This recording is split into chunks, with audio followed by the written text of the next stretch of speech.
Welcome back to my channel. ఎలా ఉన్నారు? So ఇవాళ వీడియో ఏంటంటే పిల్లలు స్కూల్కి వెళ్ళారండి. సో వాళ్ళు వచ్చే వరకు నేను జున్ను అయితే ప్రిపేర్ చేద్దాం అనుకున్నాను. అంటే ఒక స్వీట్ రెసిపీ అనమాట. సో మీ అందరికీ తెలిసే ఉంటుంది, పాలు లేకుండా మనం ఎగ్స్ తోటి మిల్క్ తోటి జున్ను తయారు చేసుకుంటాం కదా. సో ఇవాళ ఎందుకు నాకు అది చేయాలనిపిస్తుంది. సో వాళ్ళ కోసం అయితే జున్ను ప్రిపరేషన్ చేద్దాం అనుకుంటున్నాను. సో లేట్ చేయకుండా వీడియో చూసేద్దాం రండి. నేను ఎందుకు నవ్వుతున్నాను అంటే ఇది 10th టైం అనమాట నేను ఫోన్ పట్టుకొని హాయ్ ఫ్రెండ్స్ అని అనడం. అంటే నాకే నచ్చట్లేదు నేను చెప్పే విధానం. సో ఇంకేమైనా కొత్తగా చెప్పచ్చా, కానీ చెప్పేది ఇది కాదేమో, ఇంకేమైనా వెరైటీగా చెప్పాలా, ఇది అసలు నచ్చుతుందో చూసే వాళ్ళకి కొంచెం ఓవర్గా ఉంటుందా, ఇలాంటి థాట్స్ అన్నీ వస్తున్నాయి. సో ఇది 10వ సారి అనుకుంటా నేను డెలిట్ చేసి మళ్ళీ కెమెరా పట్టుకొని హాయ్ ఫ్రెండ్స్ అనడం. సో ఇక సోదా ఆపేసి వీడియో అయితే చూద్దాం రండి. నేనైతే ఒక 4 eggs అయితే తీసుకున్నాను. సో మీకు కావాల్సిన మెజర్మెంట్లో మీరైతే తీసుకోండి. సో బెల్లం వచ్చేసి నేను మా ఇంట్లో స్వీట్ మీడియంగా తింటారనమాట. మరీ ఎక్కువ తినరు, అలా అని మరీ తక్కువ కూడా తినరు. సో నేను దానికి తగ్గట్టు అయితే చేస్తున్నాను. 4 eggsని మనం ఇలా బ్రేక్ అయితే చేసేసుకోవాలి. సో మీరు కావాలి అనుకుంటే ఇంకొన్ని ఎగ్స్ కూడా మిక్స్ చేసుకోవచ్చు. మాకైతే సరిపోతుంది అనమాట. ఇది 4 eggs అయితే సరిపోతాయి మాకు. సో బెల్లం వచ్చేసి ఒక 1/2 kg తీసుకున్నాను అనమాట. 1/2 kg ఉంటుంది, 1/2 kg కన్నా తక్కువే ఉంటుంది. సో తర్వాత మిక్సీలోనే బెల్లం వేసి కొంచెం పౌడర్ అయ్యాక అందులో ఎగ్స్ వేసి నేను మిక్సీ చేసేసిన, అది మొత్తం మంచిగా కలిసిపోతుంది అనమాట. సో అలా చేసుకున్న తర్వాత ఒక క్లీన్ బౌల్లోకి అయితే మనం తీసేసుకుంటాం. సో ఇది నేను చేసే ప్రాసెస్. ఒక్కొక్కరు ఒక్కొక్క రకంగా చేస్తూ ఉంటారు. సో నేనైతే ఇలా చేస్తాను, నాకు ఇలా చేస్తే ఈజీ అనిపిస్తుంది. సో నేను 4 eggs తీసుకున్నాను కదా. సో ఒక 1/2 లీటర్ వరకు మిల్క్ అయితే యాడ్ చేసిన. సో బాగా మిక్స్ చేసుకోవాలండి. సో నేనైతే ఈ మిరియాలు, ఇలాచీ ఉంటాయి కదా, ఇవి అయితే ఎవరైనా కంపల్సరీ వేయాల్సిందే. ఇవి స్కిప్ చేయడానికి ఉండదు. అవి వేయకపోతే అసలు టేస్ట్ అనేది బాగోదనమాట. ఇక నేనైతే మాత్రం అవి ఫుల్గా మిక్సీ వేసేస్తానండి. అంటే మెత్తగా గ్రైండ్ చేస్తాను. ఎందుకంటే పంటికి తగిలితే మా పిల్లలు అస్సలు తినరు. అవి అన్నీ ఏరుకోవడమే సరిపోతుందనమాట. అందుకని కొంతమంది కచ్చా పచ్చా నలిపేసి వేసేస్తారు. నేనైతే మిక్సీలో మెత్తగా పౌడర్ లాగా చేసేసి అప్పుడు ఇందులో మిక్స్ చేస్తాను. అలా చేయడం వల్ల వాళ్ళు కూడా అవి తినేస్తారు, తీసి ఏరి పారేయకుండా ఉంటారు కదా. సో అందుకనమాట.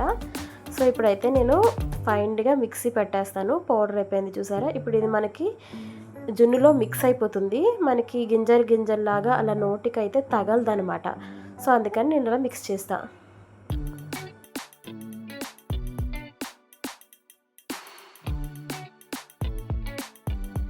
సో ఇలా మిక్స్ చేసుకున్నాక మనం ఇంకా స్టీమ్కి పెట్టేసుకోవాలండి. నేను ఫస్ట్ అయితే ఒకటి పెట్టాను, దీంట్లో అయితే సరిపోలేదు.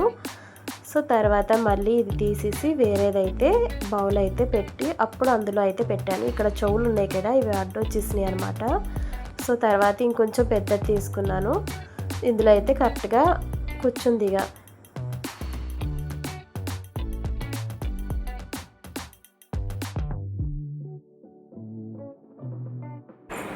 సో జున్ను ఉడికేలోపు నేను మీతో ఒకటి షేర్ చేస్తాను, చూడండి ఓకేనా.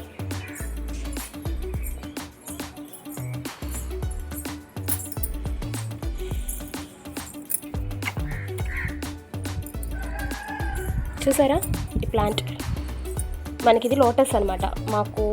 నాకైతే నా ఫ్రెండ్ ఇచ్చింది గిఫ్ట్ అంట. సో తను ఇచ్చిందనమాట. సో దీన్ని ఎందులో అయినా ఒక పెద్ద దాంట్లో అయితే పెట్టాలి. సో లోటస్ చాలా బాగుంటుంది. ఇది ఫ్లేవర్స్ వస్తుందో లేదో చూడాలి. సో నిన్న తను ఇచ్చినప్పుడు ఒకటే లీఫ్ ఉండే, ఇప్పుడు నా దగ్గరకు వచ్చాక ఇంకో లీఫ్ అయితే వచ్చింది వంటకి. సో ఇది పెద్దగా అయ్యాక కూడా దీని అప్డేట్ కూడా మీకు షేర్ చేస్తా. బాగుంది కదా. థ్యాంక్ యూ సుమా. జున్ను అయితే రెడీ అయిందండి. చూడండి ఎలా కదులుతుందో, మంచిగా వచ్చింది. మరి పల్చగా రాలేదు, అలాగని చెప్పి మరి గట్టిగా కూడా రాలేదు, కరెక్ట్గానే వచ్చింది. సో ఇది కొంచెం రూమ్ టెంపరేచర్కి వచ్చే వరకు ఉంచి తర్వాత ఫ్రిడ్జ్లో పెట్టేస్తాను.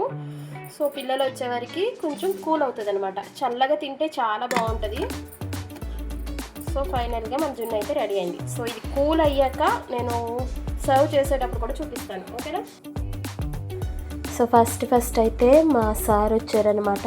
ఇప్పుడు ఆయనకి పెడతాను. నేను ఏది వండినా ఫస్ట్ ఆయనకే పెడతాను. ఆయన అంటారు, నీ ప్రయోగాలన్నీ నా మీదే చేస్తావు అని. సో ప్రయోగం ఏం లేదు, జున్ను ఇంతకుముందు చాలాసార్లు చేశాను. సో ఇప్పుడైతే తను వచ్చారు కాబట్టి పెడుతున్నాను అనమాట. చూద్దాం రియాక్షన్ ఎలా ఉంటుందో. సో ఇక్కడ నేను ఎలా ఉంది అని అడిగితే ఆయన అంటున్నారు, జున్నులాగే ఉంటుంది, ఎప్పుడు చేసినట్టే చేసావు, ఇందులో కొత్తగా ఏముంది అని అయితే అంటున్నారు అనమాట. నేను ఇక్కడ తన వాయిసే పెడదాం అనుకున్నాను, కాకపోతే టీవీలో సౌండ్ రికార్డ్ అవుతుంది. సో మళ్ళీ అది రికార్డ్ అవుతే కాపీరైట్ వస్తుందని చెప్పి నేను అది పెట్టలేదండి. సో వీడియో అయితే సైలెంట్లో పెట్టి చూపిస్తున్నా. నెక్స్ట్ అయితే పిల్లలు స్కూల్ నుంచి వచ్చేసారు. సో హోంవర్క్స్ రాసుకుంటున్నప్పుడు అయితే నేను వాళ్ళకి జున్ను అయితే పెట్టినా అనమాట.